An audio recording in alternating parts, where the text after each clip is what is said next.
L'accès au financement est un des principaux blocages à la création et au développement de notre tissu économique, de notre secteur privé.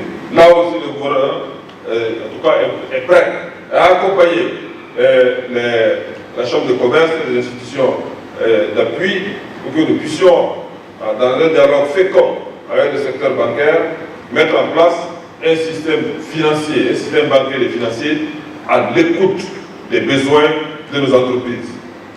Un système bancaire et financier qui est innovant, un système bancaire et financier qui conçoit des produits financiers adaptés aux besoins des entreprises, aussi bien lors de leur phase de création, au cours de leur phase de création, au cours de leur phase de développement.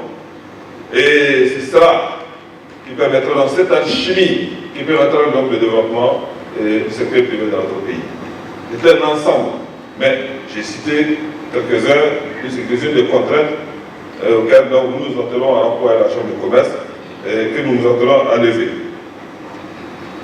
Alors, il y a également, j'ai recité dans le stade des formalités d'entreprise, il y a également le centre de gestion agréé et également sur le plan judiciaire, l'ouverture du centre d'arbitrage, de médiation et de conciliation de Ouagadougou qui apporte sa contribution à la résolution des litiges qui, naturellement, peuvent entraver la fluidité des échanges économiques et de l'activité économique.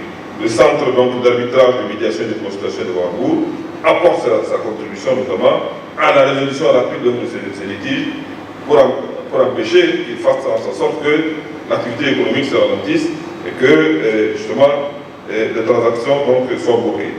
Au vu de tous ces acquis, je voudrais féliciter la Chambre de commerce et d'industrie ainsi que les autres structures d'appui au secteur privé pour leur contribution significative et importante au développement économique du Burkina Faso. Du reste, mon gouvernement attend une contribution plus accrue du secteur privé dans son ensemble, dans la mise en œuvre des projets structurants que nous avons identifiés dans le cadre de la mise en œuvre du PNDS. Cette contribution pourra se faire sous diverses formes, sous la forme d'investissement direct, sous la forme également de partenariat public et privé. Donc j'invite tous les entrepreneurs, tous les hommes d'affaires qui font déjà beaucoup à aller encore plus loin, à investir au Burkina Faso, à investir sous forme d'investissement direct, à investir sous forme de PPP, à investir au Burkina Faso parce qu'il y a tant de richesses exploitées. Vous avez un environnement soutenu par l'État, un environnement favorable.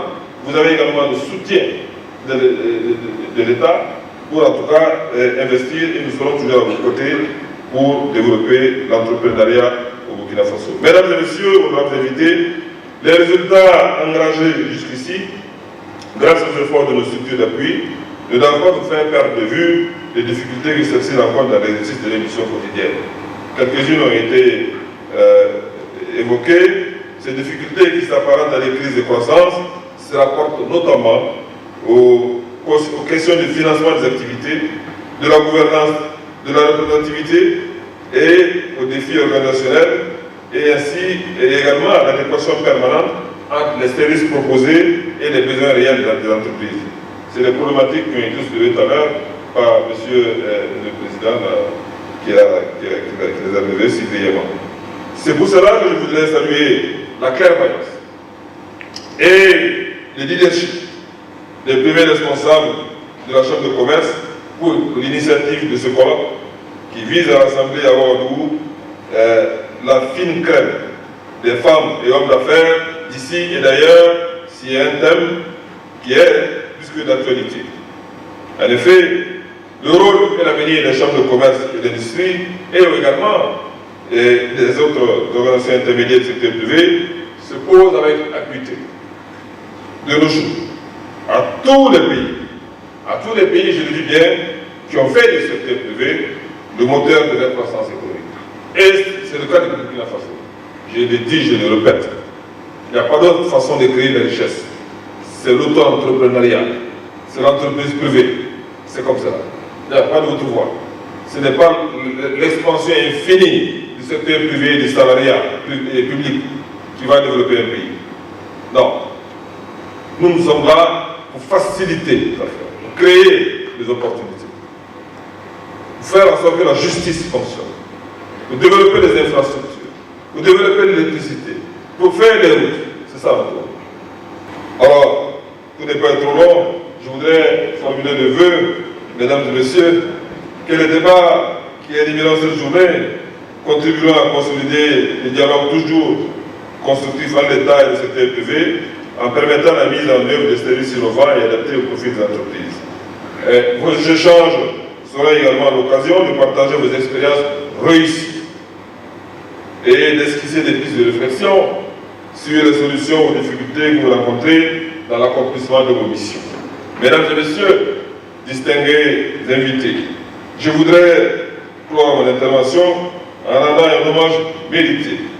Un hommage mérité à la communauté des affaires qui nous accompagne quotidiennement.